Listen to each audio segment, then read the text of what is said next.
lovely day today. So whatever you got to do, you got a lovely day to do it in. Eggs Benedict. And you got something to do, something that you like to do. For I'd really like to stay.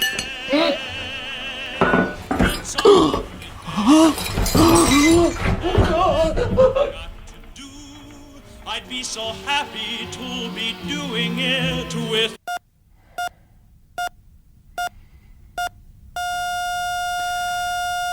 It's over.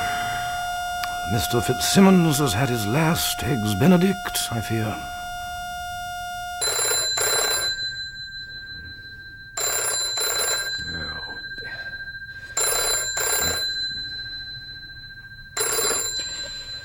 Hello, Simon Evans here. Simon, it's James. Hello, James. What can I do for you? Have you heard about the warden? No. What's the old sod done Well, now? he's died. That's what he's done. God. Yeah, he's died while he's having his breakfast. I'm sorry. Yes, it's a heart attack. Bit young for that, wasn't he? Well, that's the trouble with the ticker. It never knows the time. Well, the show's about to begin now. No mistake, Simon. Poor old Fitzsimmons, he never smoked or drank for fear of dying, and then he goes and does it while eating. I hope this table's all right for you. It's fine. It's my favourite eating place, actually. Well, one of them. Large meals, low price. Good food, though, very good. I certainly hope so. I wouldn't have brought you otherwise. And are you worried about prices? No. My editor pays working expenses, of course, but why waste? I don't see the point in wasting money. I feel the same about time. I hope this isn't going to take too long. Oh, it's been very good of you to give me your time, Mr. Montague. I appreciate it. Good afternoon, gentlemen. Can I get you something to drink while you study the menu? Mr. Montague? Some red wine, I think. Fine. We'll have a bottle of brewing. Certainly, sir. I shan't be a moment. Well, now, shall I start with the questions? I hope there's only going to be a few. Certainly. It is what you said on the telephone. And I'll be true to my word. And as I say, I'm grateful for your time. Well, in the way that you think a good meal for a little money is a bargain, I feel the same about a good meal for a few questions. Right, then. Tell me first about All Saints College. Well, it's rather unusual in that there are no students and few educational responsibilities to take into account. It's created by Henry III as a graduate-only foundation. Some of its fellows are resident, but many are dispensed all over the world. I suppose you could call it a sort of medieval think tank. The wine. Your wine, gentlemen. Would you like me to pour a little? No, that's fine, thank you. We'll help ourselves. I was just told by another waiter, sir, that you are Mr. Lang. I'd like to say how much I enjoy your articles each week. Oh, good heavens, fame. And what is it exactly that you like? Well, I suppose we all like to know what's going on behind the scenes, don't we? Are you ready to order yet? I'd certainly recommend the stuffed aubergines. Another 5 minutes, I think. I'll come back later then, excuse me. Right. I'll pour, shall I? Well, here's to us, and a good article. One that pleases the waiter, anyway. Cheers. Now then, Mr. Montague, the college. Well, as I was saying, it's regarded as something of a medieval think tank, I believe you said. Yes, that's right. But indeed, its critics will say that it's gone further and further back into history. However, its fellows are some of the leading figures in the country, and indeed internationally. For example, there's Willie Henshaw, Privy Councillor, Queen's Counsel, Knight Bachelor, Chairman of the 2 Royal Commissions, author of a major report to the Governor and Court of the Bank of England, and an international corporate lawyer. Mr. Montague. And then there's Lord Siegenthaler, a recently retired cabinet minister. Mr. Montague. And Matthew Moore, regarded as the finest Middle Eastern archaeologist of his generation. Those are just some of the names. But as you can see, the college is rather a unique place. Mr. Montague, excuse me, but I know the history of the college. Then why did you ask me here? I thought that's what you wanted to talk about. Tell me about the warden. Well, that too is a position which is rather unique, despite the college being described by many as archaic. Nevertheless, to be its warden elevates that person to the status of an unofficial chairman of the establishment. That's not what I want to know, Mr. Montague. Oh? What is it you do want to know? I want to know about his death. I beg your pardon? Look, I know he died of a heart attack. Everybody does. What everybody doesn't know is what kind of cat has been put amongst the pigeons by that death. That's what I want to know. Look, wait a moment. I mean, there's going to be one hell of a struggle for the position of new warden, isn't there? I'd like to know about it. I'd like you to tell me. Mr. Lang, on the telephone you said to me that you wished to talk about the history of the college. Isn't that what we're doing? You know perfectly well that I cannot discuss any forthcoming election for the post of warden. Who are the favourites? I will talk about the history of the college and nothing else. Who are the favourites? You must excuse me. I'm leaving. I came under a misunderstanding. Are the names you mentioned candidates for the post? Could be quite a fight. Look, I have nothing further to say, and what is more, I hope that you have forgotten what I've said so far. Willie Henshaw, Lord Siegenthal, Matthew Moore. Sorry, but I'm a reporter, you see. Names stick like glue. A scandalmonger is what you are. I see now why the waiter said he enjoyed your articles. What was it he said? We all like to know what's going on behind the scenes. And we do. And it's my job to find out. And it's my job to see that All Saints College maintains a certain dignity and does not sell itself for aubergines. Mr. Montague, we don't really have a problem here. I certainly don't. Goodbye. If you just told me the facts of the matter, it may help prevent some of the what you call scandalmongering. Go to hell, Mr. Lang. I'm sorry. Go to hell. Are you one of the candidates? I'm telling you nothing more. You told me nothing I didn't already know as it is. And what about the names you didn't tell me? What about Tom Ducatis, who's off to the Library of Congress any day now? Max von Ehrenberg, who's off to the archives in Venice? And there's Susan Shines, one of the few women fellows elected. What about Simon Evans? You didn't mention him either. What about them? I just want to know how they feel about the election. Who they're supporting and why not. Who's the favourite for the job, Mr. Montague? I mean, what's the big secret? For God's sake, I'm not asking you to tell me who really shot Kennedy. Shall I tell you something, Mr. Lang? You're not a reporter at all. You're a little nosy bastard sniffing around for trouble. And shall I tell you something, Mr. Montague? I think it's you who's favourite for the job, am I right? And what if I am? Nothing. It's not me who's making a big fuss about this. Thanks for the wine. Goodbye. Hardly touch the stuff. Bloody waste of money. Is your friend leaving, sir? So it would seem, so it would seem. Are you staying to eat, sir? What else is there to do at 1:15 on dark afternoon? Yes, I'm staying to eat. Then may I take your order, sir? Tell me, my friend, the reason you like my articles? Is it because you enjoy poking your inquiring little nose into other people's mess-ups? Well, I wouldn't put it quite like that, sir. No, don't suppose you would. Your order, sir? Well, for a start, you can stuff your aubergines. Pretty sound on those. Gentlemen, I know we're not all here, more's the pity, but as senior fellow, I think I have to say that while, of course, we are all excessively burdened by our responsibilities to a grateful world, the time has come to put on our collective caps. I hope you all have your thinking caps with you somewhere and haven't altogether lost them on the road to prestige. I don't think this is a funny matter, Lord Medway. Did I say it was? Quite the contrary. In fact, the choosing of a new warden is a task to which we must apply ourselves with a seriousness we reserve normally to the choosing of people we invite to dinner. Then let's get on with it. Exactly. Tell me, gentlemen, what do you think of the candidates so far, and their chances? Well, speaking for myself, it looks as though it's going to be a real battle of bastards. Or perhaps I should say it's going to be a bastard of a battle. Yes, perhaps you should, dear. I would have thought, though, that Montague would be the obvious choice. Yes, he'll certainly take the first ballot, there's no doubt of that. How do you feel about Simon Evans? Well, he's a very popular chap, of course, but sometimes that works against a candidate, and he has the look of someone not really expecting to win. As opposed to Matthew Moore, who has the look of someone who can't possibly be defeated. Arrogant bugger. Good track record, though. Now, granted, there's quite a few candidates, and they've all got records of which to be excessively proud, but there's certainly something about Moore and the way he wears those endless medals of archaeological merit around his neck that makes him very much a front-runner. And what's more, he desperately wants to be warden. Yes, to tell you the truth, his eagerness is already rather sickening. However, I still think James Montague is the one who will come out tops.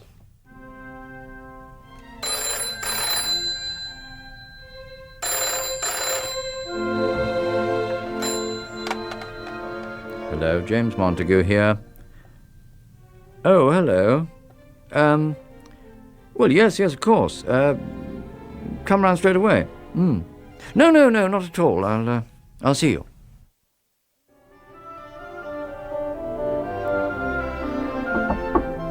One moment. Simon. Come on in, then. I hope I'm not disturbing you. No, I was going to phone you anyway. It's about the election. Yes, I thought it might be. Is it true? Well, if you mean, am I not taking part? Yes, it's perfectly true. You're really not standing? No, more than that, I'm not even going to express a preference as to who has the post. I'm simply going to sit back and watch the fun. Anyway, what are you worrying about, my dear boy? Leaves the field more open for you. I don't think I'm in with much of a chance, James. Oh, nonsense. Don't underestimate yourself. You stand a very good chance. But there's a lot of tough opposition. Well, of course, you'd expect that for such a post. I'm still surprised that you've backed out. You were the favoured candidate, you know, and rightly so. Maybe, but I don't have the guts for combat anymore. I don't think I do either. Yes, and who do you think does? Well, Matthew Moore, certainly. Oh, yes, dear old Matthew. A man so riddled with ambition it seeps from him like sweat. I think he wants to be warden more than anything in the world. Except perhaps ruler of that world. It's going to take a damn good candidate to beat him, that's for sure. And are you that candidate? Well, like I said, I'm very doubtful. And after all, there are quite a few others throwing in their caps. You know, I've a feeling, though, that quite a few of those caps are going to be without homes.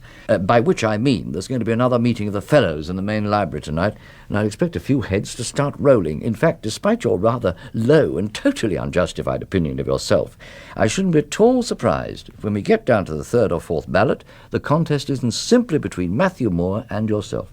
Anyway, it's all up to the great and goodly Fellows, isn't it? And I can't tell you how pleased I am to be simply a happy and unbruised spectator to the contest. Well, thank you for calling, Simon, telling me that you believe I've been missed. I appreciate it very much. I've got a feeling you care for the college more than most. Thank you. Well, if you'll excuse me, I'll let you get back to Mr. Mozart.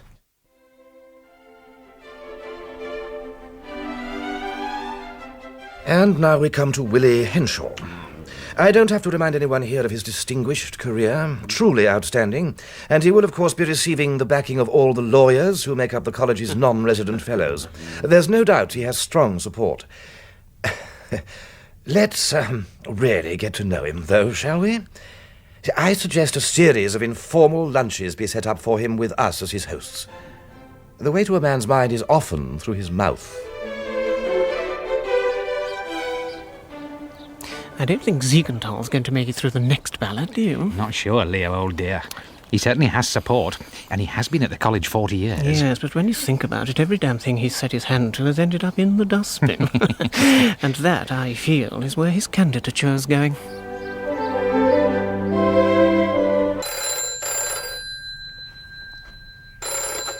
Montague here. And Martin Lang here. Remember me, Mr. Montague, your nosy reporter friend. What do you want, Mr. Lang? I'm very busy. I hear there's quite a little war going on. Like to tell me about it? Now you're no longer in the run yourself. No, I would not. I hear old Willie Henshaw has suddenly been dropped like a hot potato. Why was that? Goodbye, Mr. Lang. Come on. You owe me. Owe you? For what? Well, a glass of wine. Half a glass anyway. Look. I'm only a poor reporter, Mr. Montague, trying to make an honest living. And did your honesty prevent you from claiming for a meal for two, I wonder? No, of course not. Then I think I owe you nothing, Mr. Lang. Goodbye.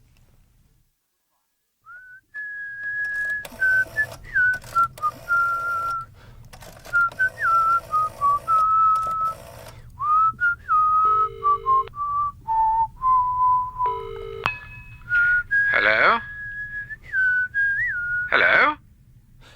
Matthew here, Simon. Oh, this is something of a surprise. I've been rather impressed by your performance. Impressed and worried. You're a little too close for comfort. It looks as though it stands a very good chance of ending up with you and me fighting it out vote for vote. Yes, it looks like it.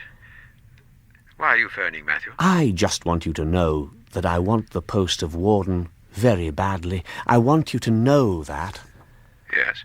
I want you to burn it into your mind, Simon, dear boy. Burn it very deeply into your mind. Very, very deeply. Look, what the hell is this? I want you to be completely clear that if something should go wrong for me, things could get very nasty indeed. What do you mean? I mean, very nasty. That's what I mean. Well, I must say, James, this election has turned into a right old pickle. It certainly has.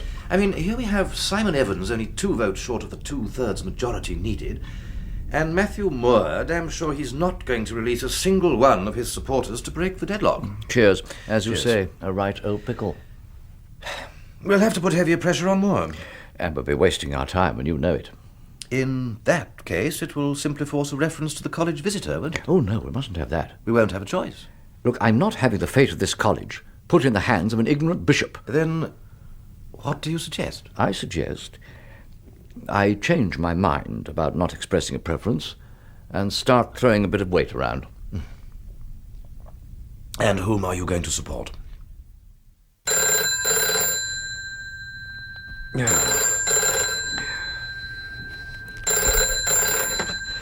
Hello? Simon? Yes, speaking. I've just been informed of the results. Congratulations. What? I said congratulations. You mean? I mean, you've won. Of course. It's almost unanimous in the end. Oh, God. I suppose I'll have to get used to calling you warden now, won't I? I want you to be completely clear that if something should go wrong for me, things could get very nasty. Very nasty indeed. Oh, come on now, you'll have to get used to being called warden. It's not that. In fact, I got used to being called warden after the first 6 seconds. What is it, then? I'm worried about Matthew Moore. Oh, in what way? Well, it's been a week now since the election, and in that time we've not exchanged so much as a grunt across high table. Oh, I think he really hates me for taking the wardenship away from no, him. I don't think you need worry. Well, I wish I shared your optimism, James. Look, let's just sit here for a minute. You know, naturally, Matthew was bitterly disappointed in not becoming warden. I mean, it's hardly been a secret how much he coveted the post. Nevertheless, I've known him since he was an undergraduate, which I confess is rather longer than either of us cares to remember, and I'm sure he'll behave himself. Well, as tomorrow is the final day of the academic year, he'll have a chance to show his true colours at my party, won't he? He'll be fine. I hope you're right. Obviously, I'm uneasy on a personal level, but also, this being my first warden party, I don't want Moore to turn up simply to exacerbate the tensions, the residual tensions left over from the election. And this college means a great deal to me, as you know, and the tradition of the party tomorrow also means a great deal to me. And I don't want the anger and disappointment of one man turning the occasion into a slanging match. No, it won't happen, I'm sure. Although, I do have to admit, of course, that where Matthew Moore is concerned, one can never be really sure. You're beginning to sound less optimistic, James. No, not at all. Not at all. Come on, let's continue our walk, shall we?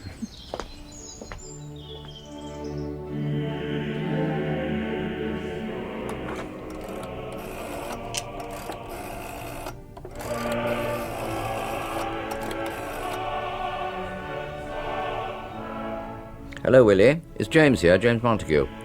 Yes, oh, I'm fine, thanks. Listen, are you going to Warden's party tomorrow? Oh, good. Well, it's the last chance I'll get to see you before October, and I'd like to have a chat with you about a book I'm working on at the moment. Yes. Oh, that's excellent, Willie.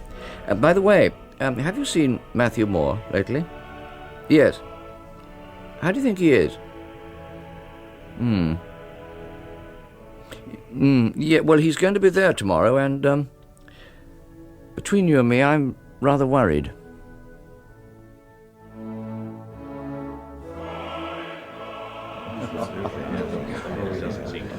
Ah, James, good to see you. Yes, and you. Not a bad turnout, eh? Not bad at all. But you know, we'd have had one more if the Campuchians hadn't opened the border yesterday. Young Weems shot off like a bat out of hell. Should be in Angkor by now. Oh, and of course, Kid Brown's in class, huh? Oh, so he is, pity. Translating? Indeed, mantras. Don't tell the chapel clerks. Indeed not. Well, must circulate. See you later. Yes.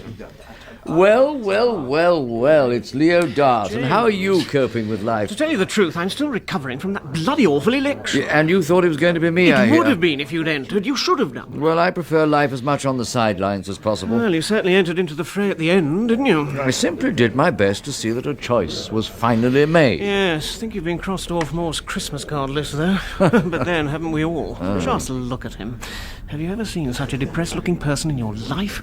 God, he looks as though he's just won Norway in a raffle. I suppose it must be killing him that we finally decided that a grandson of a coal miner and son of a grammar school scholarship pilot killed in a bombing raid over Aachen fell more clearly into the traditional image of All Saints. Well, it's over now, thank God. Let's hope he doesn't machine gun us all. Amen to that. Oh, by the way, where's Jack Ainsley? Is he coming? No, he isn't. In fact, he's many, many miles away. At this very moment, he's probably being buggered by little boys in Morocco. I don't think I heard that. Oh, God, look. Moore's walking to the trestles. He's going to speak. Well, here we go. I wonder if I may have your attention for a moment or two. You bet you can. As most of you know, I leave for Babylon later today. Lucky old you. What are the ladies here going to do without you? Oh, I'm sure they'll survive. My God, he's smiling. The fact is, I've got to get out there because... You can't stand any of us. Not at all. It's because someone has to make sure that the French aren't wrecking the site as they rebuild it, and in this case, that someone is yours truly.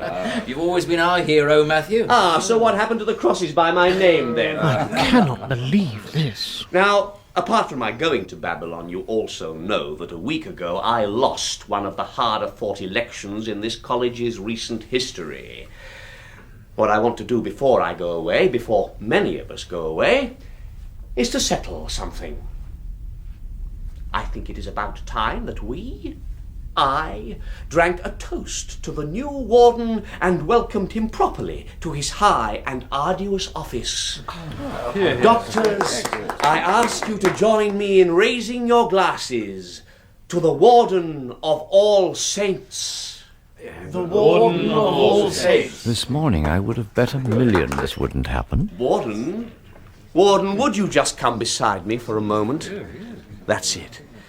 Now, you see that I have a small black figurine here with me, one, in fact, that I treasure greatly. I acquired it on my, well, should I say, our last dig in Syria. Warden, I would very much like for you to accept this as a gift from me to you, a gift which I hope with all my heart expresses to you the fact that I do not hold, and will never hold, a single grudge. Warden, this is for you.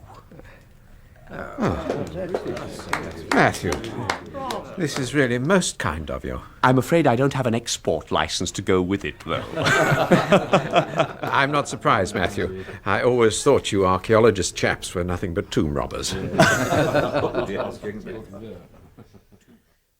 I mean, the reason I came to see you is because although we're among the few fellows left in full residence, I seem to be seeing remarkably little of you. Yes, I'm sorry, James. It's just that although I don't have a term time schedule to keep to at the moment, I nevertheless do seem to be in demand socially quite a bit. No, I'm not blaming you. Far from it. I mean, after all, I'm up to my ears in preparing that book of mine on Champollion's work. I just thought it time I popped in for a quick hello. Is everything all right? Oh, indeed. Thousands of letters, of course. I tell you, most of my invitations seem to come from rather fetching ladies who are high up in the social scene. Oh. I'll just put these in my post tray. So, everything's certainly all right. It's amazing how attractive to the opposite sex I suddenly am since becoming warden. Yes, I bet. Sorry you didn't apply for the post now? Oh, no, not at all. I mean, if there's one thing I prefer to sex, it's good food and wine. Well, that's two things. Yeah, well, yes, so there you are. Believe me, the attention of ladies comes a pretty poor third on the list of things I enjoy. Shame on you, James. Listen, why don't we have lunch together sometime next week? We could go to that restaurant mine in Amberley Street. Do you like seafood? I love it. Yeah, well, they do mussels in mustard and brandy sauce there, and I tell you, Warden, old friend, it defeats all competition. Wednesday, then. We go on Wednesday. Good.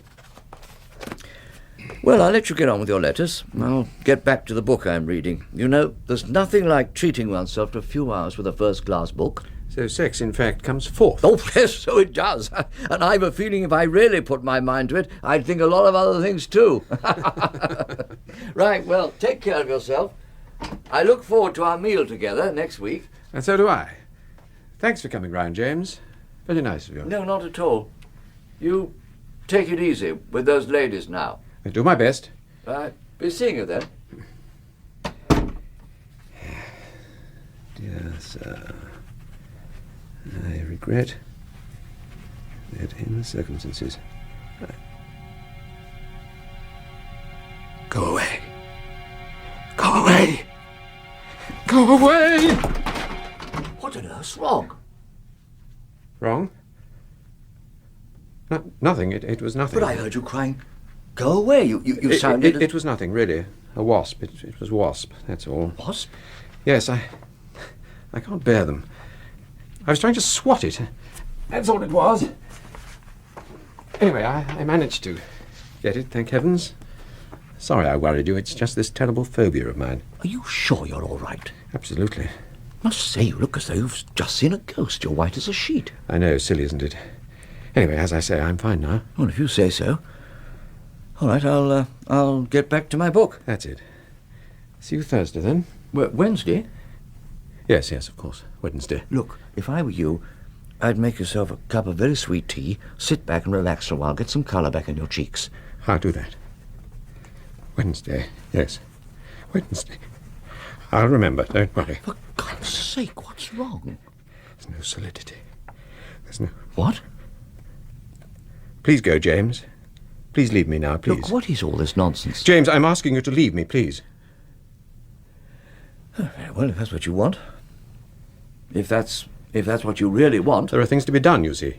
Things to be dealt with, you understand. No, I can't say I do understand. I'll see you Wednesday in the restaurant. All right.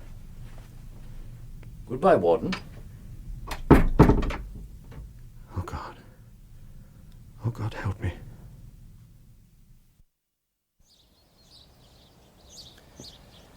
Lord Medway? Lord Medway, tell me, have you seen the Warden of late? I talked to him briefly a few days ago, but that's all. Seems to be keeping himself pretty much to himself. The odd social event will get him out of his office for a while, but that's it. Why do you ask? Well, I'm a bit worried about him. He doesn't seem too good to me at the moment. I'm glad you say that. In a way. So I've noticed it myself, but I thought perhaps I was just imagining things. What do you think's wrong? Well, I don't know, but he certainly seems to be under some awful stress of some kind. I hope it's not that he can't cope with the job. It'd be terrible if we've chosen the wrong man. Talking of which, did you hear that Matthew has had to postpone his visit to Babylon yet again? Yes, I have heard. Seems to be taking it very well. Although the thought of those French wrecking the site must be burning him up a bit. Has he said anything about the Warden's behaviour? Yes. I spoke to him about it, in fact. He said he thought we were overreacting and that all Simon wanted was a little more time to get used to the job. Early days yet, he said. Give the poor chap until All Saints at least. He's sure everything will be all right by then. Matthew's being very supportive of the Warden, isn't he? Yes, he certainly is. Well, let's hope he's right and we're wrong and that there's nothing to worry about. I've tried phoning him several times. Each time I get no reply. Nor me. I haven't even seen him.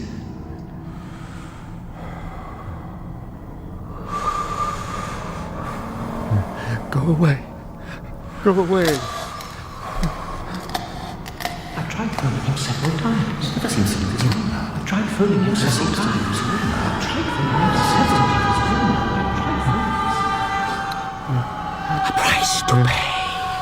Always a price to pay.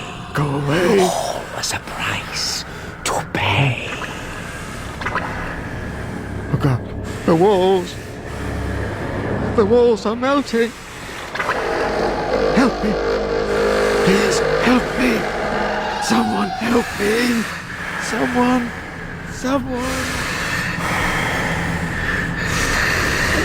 Are you sure I can't get you a drink, sir? Oh, why not? I can't just sit here watching people enjoy themselves. The thought of those mussels waiting to be eaten is driving me crazy.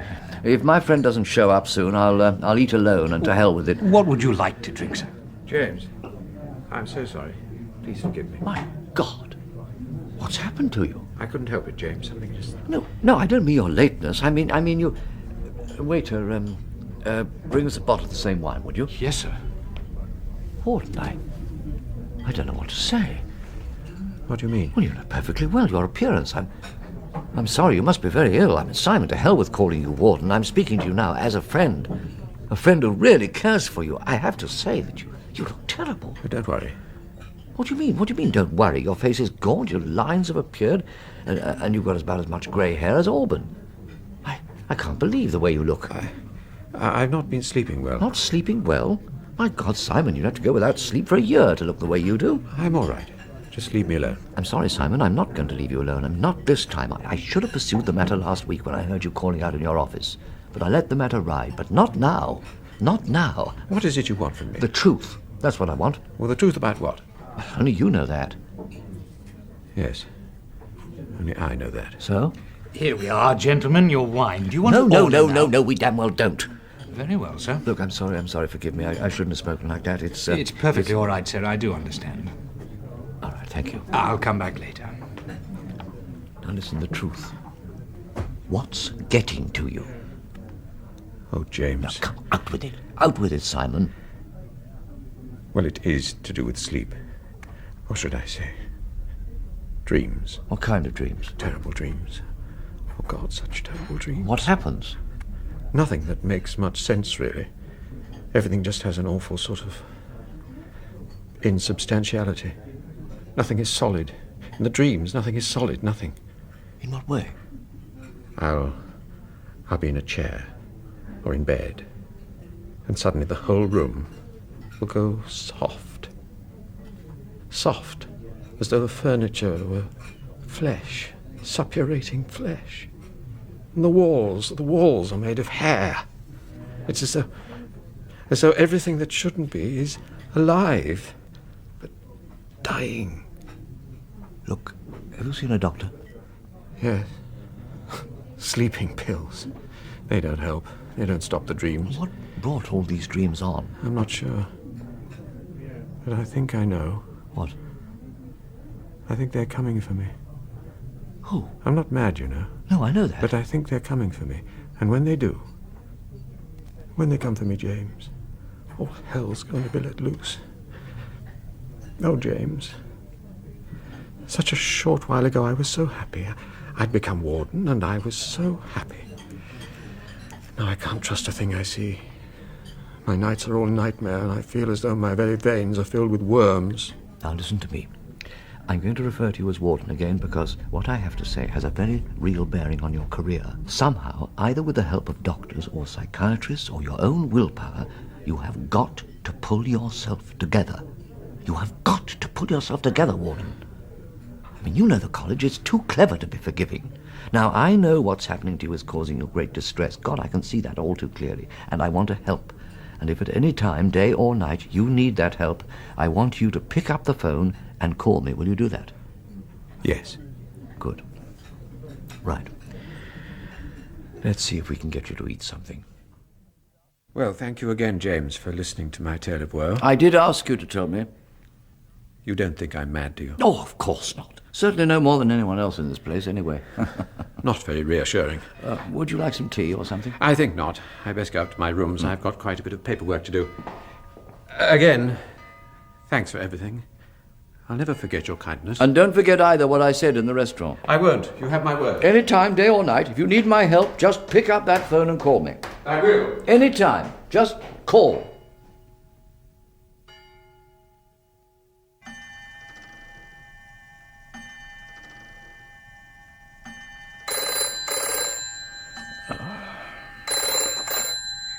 James Montague. They've come back, James. They've come back. Worse than before. Worse. I'm on my way.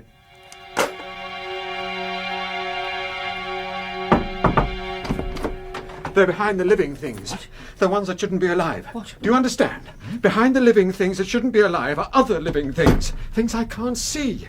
I can only hear them. Can you hear them, James? Warden, I hear nothing. They're crawling in my ears. Something's coming.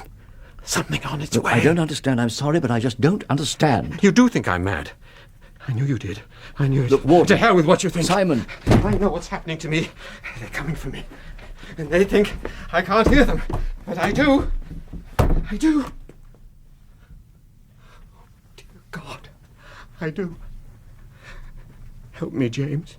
Please, please, help me. I can't help you, Simon. I wish I could. You said you would. Look, seeing you like this, I realize that I was right when I said you needed a psychiatrist. Somebody who... No. Simon... Help me. You help me. Look, I can't. You can.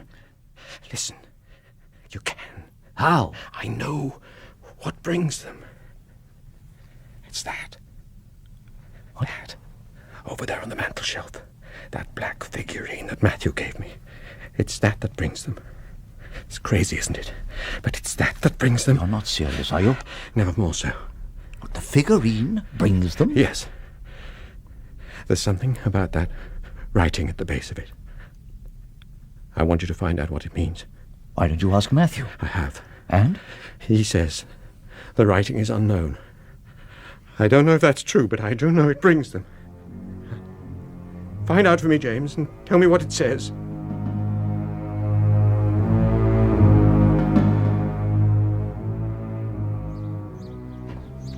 Ah, James! At at last. I want a word with you. Yeah, I'm sorry, Lord Medway, but I'm in rather a hurry. I've had a call from the warden. He wants to see me at once. Well, I'm glad he wants to see someone. He's been locked away in those lodgings of his for the past week. Yes, This is hopeless behaviour by someone who is supposed to be warden. But I don't mind telling you that everyone now wishes we had appointed Matthew to the post. Look, I'm really sorry, but I don't have time to stop and talk now. And for that matter, where have you been locking yourself away for the past 2 weeks? Foreign travels is all I can say. Where to? That's all I can say, I'm afraid. Look, I must go. James, this isn't good enough. We can't have a warden behaving like a lunatic. There's got to be some explaining. But don't worry, there will be. James! And soon. Mad as hatters, both of them. Last week marks began to appear on the fabric. My furniture was suddenly smashed by unknown hands. This week, scratches too. Terrible scratches on the doors as though made by animal teeth and claws. And the glass too, the windows. You can see for yourself. Yes, I can see. And what do you think, my friend? You think I made these marks? You think I made them? You asked me to come because you said you had a note from Matthew. Yes. Yes, here it is. Listen to what he's written. Whatever this matter is between us, it has to be resolved. We must meet in the new quadrangle at midnight.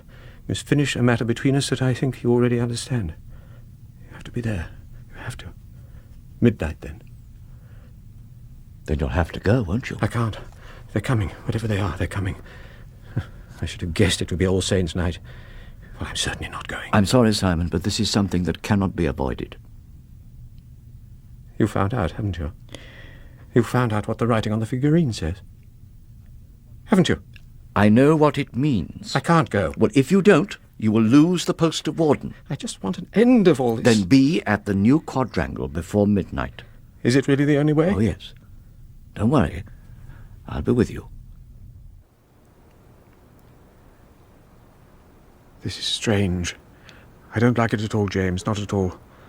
I think it was a mistake coming here. You had to come. It was a mistake, believe me. There was no escaping it. Honest to God, James, there's something not right here. Look, there's nothing we can do. Your being here is not really a matter of choice. You know that. But where is Moore, then? He'll be here at midnight, just as he said. What time is it now? It's nearly time. There! Look!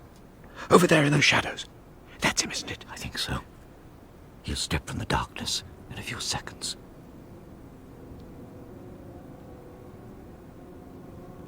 What in God's name is that sound? I don't know. But I know it has little to do with God. It's coming from over there, across the quadrangle. Oh, my God! What's happening here? Easy now, easy. The moment's almost come. It's past the middle gate. I can't stand this. I can't. I don't care what you say. I can't. You've got to. Sweet heavens. It's something like a man. Something like a man. Lord, the smell of it. He's here. Matthew's here. Look. Stepping from those shadows. God help us both. And at the first stroke of midnight I am here, as I said. Although I didn't mean you to come, James. Still, no matter. What is to be, will be. What in Christ's name is this thing approaching us? In Christ's name, I suppose it would be the power of evil. In my name, it is my Lord and Master. A master I have served for years. And now comes a time to repay that service. You took what was mine, Simon, and you have to pay for that. You have to pay, and the time is now. There always comes a time to pay.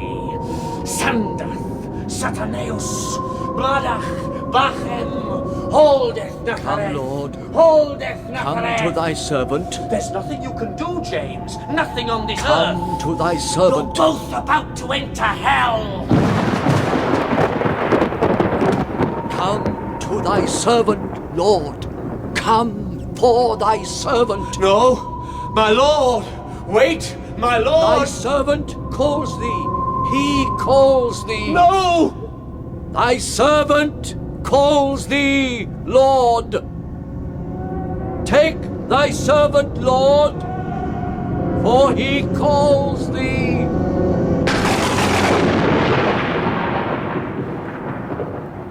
My master. My master.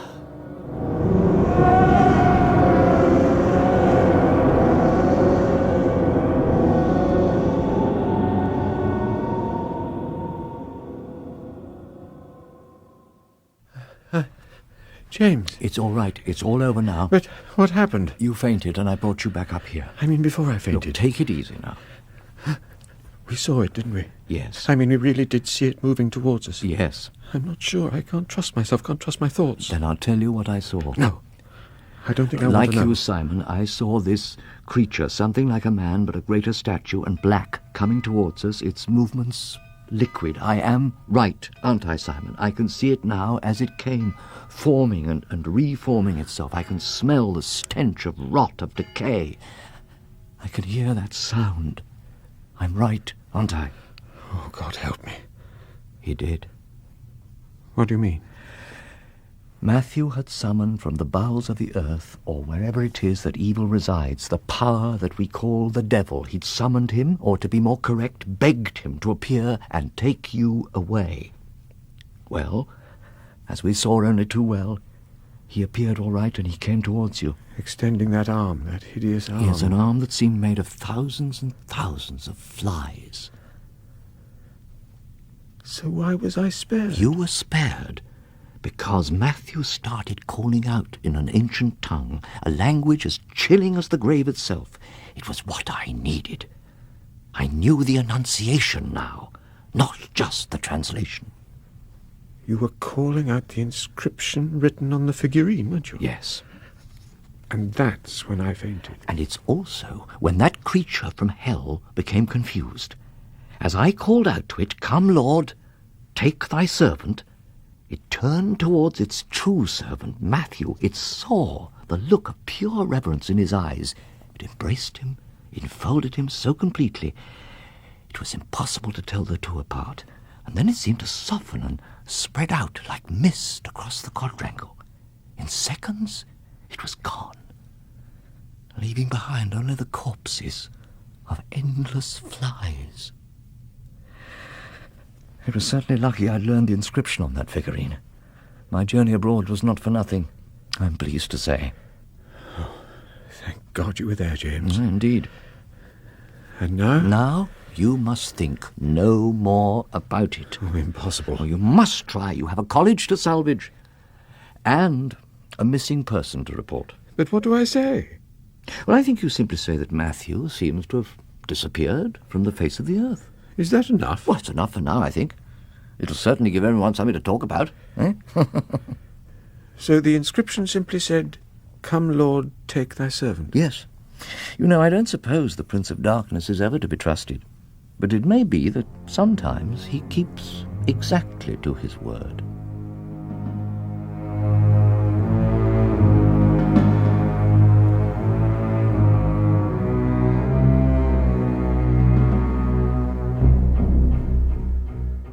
Benjamin Whitrow was James Montague, and John Rowe Simon Evans, in A Warden for All Saints by HS Bhabra. Lang David Lerner, the waiter Eric Allen, Lord Medway Brett Usher, Leo Dart John Webb, and Matthew Moore Keith Drinkle.